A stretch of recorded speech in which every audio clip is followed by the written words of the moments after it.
Thank you, everyone. And my background, I'm a U.S. veteran. I actually served in Kandahar, Afghanistan. As you can see, this is actually my team in action when we were in Afghanistan together as one of the trauma team leaders.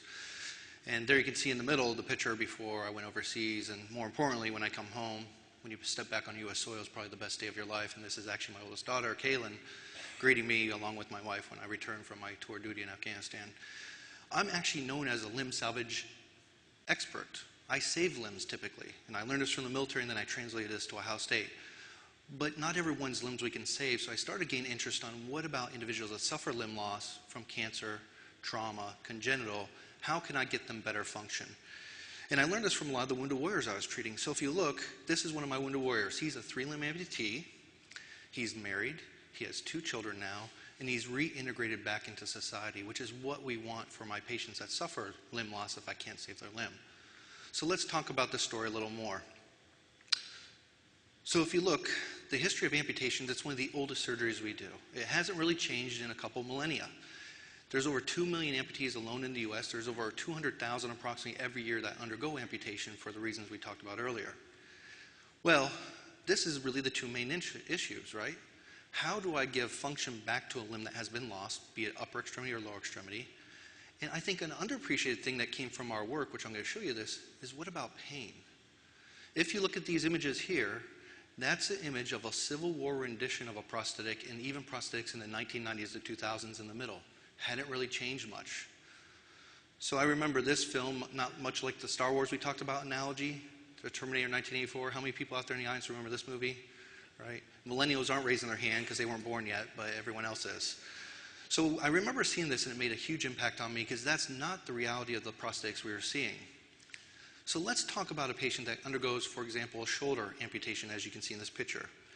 I can take those peripheral nerves that would go to the arm that have been transected from their amputation, find muscles in the chest area that actually have motor nerves going to it already. Many of you can flex your chest right now, and that's a separate type of nerve that's controlling that. Well, I can separate those nerves and transfer those amputated nerves so that by thought, you can tell these chest muscles to move like your hand would. And if I have the right bioprosthetic that can read those signals, it'll actually recapitulate hand function.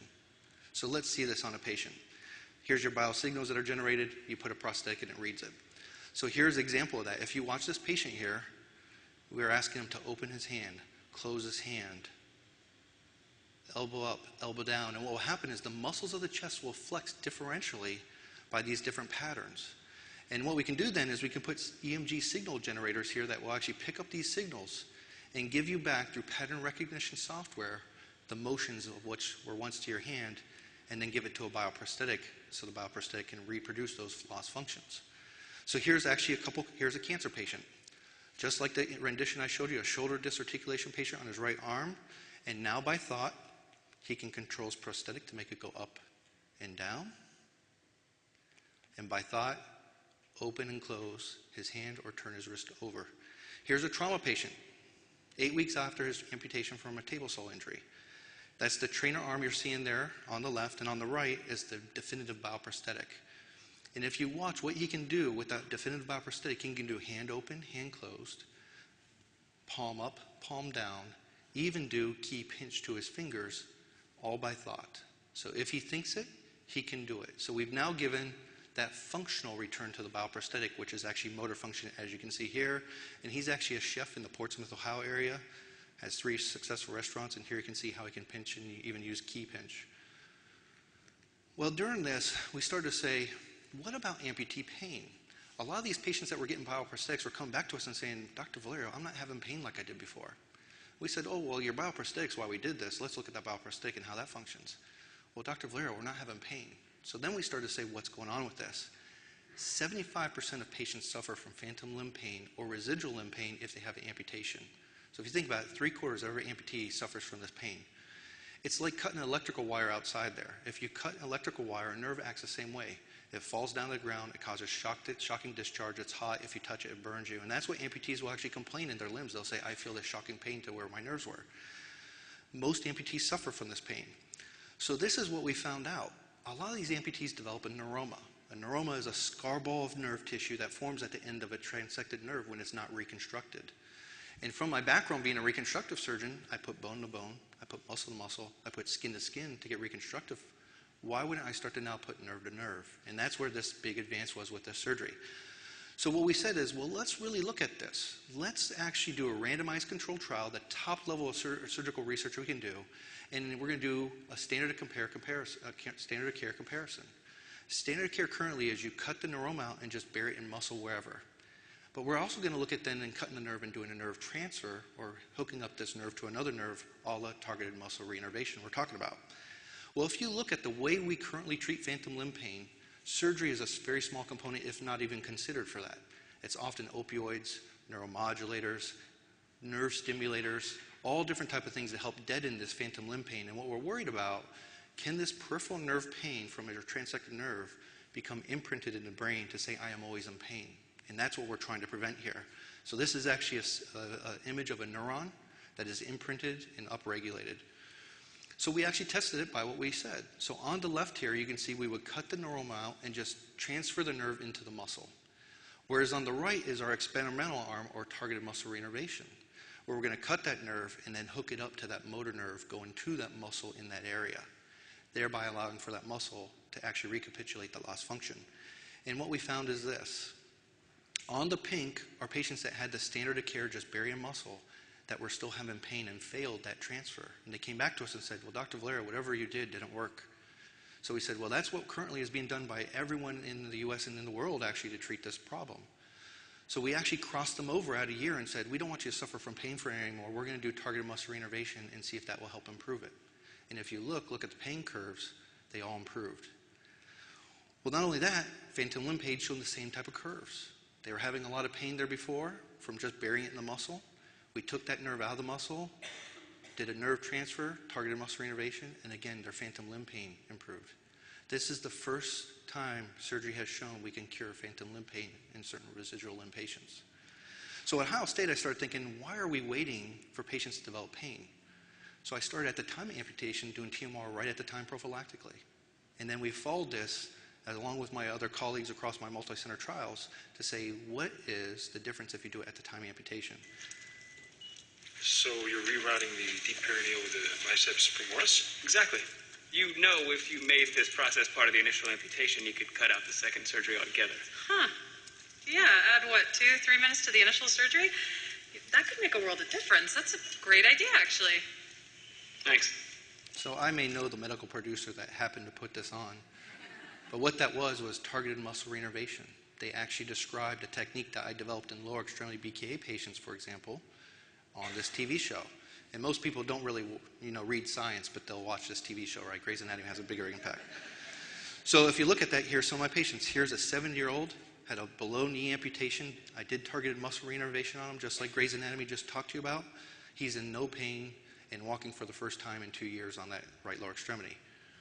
Here's a 22-year-old male. He has a history of a sarcoma of the foot. We did amputation, targeted muscle reinnervation. He can run on his prosthetic. He can jump on his prosthetic, and more importantly, he says, Doctor, I don't know what phantom limb pain is. I have never had it. Not only that, but I don't have pain. I play basketball, and here you can see he's a high-function residual limb amputee. It works for females. This woman could not use her prosthetic for over 10 years, and she came to me because she was having neuroma pain in that above-knee amputation. And here you can actually hear my colleague in the background if we were to play a voice here, but this is Laura Pfeiffer, one of the orthopedic surgeons, and what she says, not only does she have no pain, she's ready for dancing, and it's the first time she's used a prosthetic in over 10 years now. So this is a busy slide, I know that, but this is the important thing. In the blue is a big survey of a number of amputees that did not have targeted muscle reinnervation. And if you look, this is their pain scores from 2 different NIH-validated pain surveys. One is called the PROMIS, the other is called the NRS scoring systems. If you draw a line across there, you'll see the blue line will be kind of elevated above the pain scores, above 4 to 6 level on the left, above the 50th percentile on the right. The red is all the patients that had targeted muscle reinnervation at Ohio State and elsewhere that were in this multi-center trial. If you look, their pain curves have fallen off these charts. Their patients aren't having as much pain. In fact, a 4 standard deviation decrease in pain. Again, the first time we showed surgery can cure phantom limb pain. Here's the patient-reported outcomes that we gave all these patients. Over 1,000 patients were in total looked at this when you include all comers. And this is the real problem we want to really address, right? In 2003, that's the opioid crisis versus 2014 and how much opioids have grown throughout that. And it was not uncommon that people would tell an amputee, if you're having pain, let's give you pain meds. That's the only thing that will address it. Well, now we found something else that might be better, as I showed you. And if you look at this, we look at this closely. Those patients that underwent TMR had a 50% reduction in opioid or neuromodulator release. And if you were a cancer patient that had an amputation, a 2/3 reduction in the need for any pain meds. 67 to 80% of patients don't need any meds whatsoever, which is a total reversal of what we see with patients that haven't had target muscle reinnervation. So why is this important? Let's look at one of my first patients. This is one of my military patients, a 3-limb amputee. He came to me because he wants to ambulate. So I did a number of procedures on him, and successfully we were able to get him the ability to use his prosthetics. And in fact, in the prior images you saw him doing the New York Marathon in his wheelchair. Here's the Boston Marathon in his prosthetics, completing in 3 hours and 4 minutes. Not only that, but look at what Adam did this year. The first amputee to climb Mount Kilimanjaro. So what we're doing is we're making these patients that suffer limb loss high-performing, reintegrated back into society, which is what we're trying to achieve. Here's one of my other patients, the upper extremity patient, one of my partners, Rajiv Chandawalkar. And you can see the reason why he's doing this is because this patient can actually feel through his prosthetic as well and actually tell through his target muscle reinnervation how hard he's squeezing someone's hand. So you can actually get sensation through this technique as well. So it's in our opinion that TMR should become a standard of therapy for anyone that is undergoing amputation. And we're actually leading a charge at this at Ohio State. More importantly, I've expanded our footprint even more. So I've maintained my ongoing collaborations and research activities with the military as well as the Veterans Affairs Administration. And we're actually formulating the Military and Veterans Innovations and Translational Applied Research at Ohio State to form an area where we can work with industry, veterans, military, as well as Ohio State and other academicians throughout the world in order to improve these areas of research, education, clinical, and leadership. And this is actually being based as one of the first programs at Ohio State that no other programs in Ohio or in the U.S. can actually replicate. Not only that, this is what we're trying to achieve, right? These are all limb loss patients that are actually back in society. One individual happened to win the State of Ohio tournament for tennis, as you can see here. A number of people in high activities and high-level activities. And probably more important is patients like this. This is a story of Valerie, and she sent this for me to share with you. At Ohio State, we are the first targeted muscle reinnervation program for cancer patients, trauma patients, and pediatric patients. All from translation from my prior military background now to my home state of Ohio, which is where I was born and raised. So I just want you to see this because we've done 15 kids, the first 15 kids in the world, and not one kid has phantom limb pain because of this surgery. So here's her story.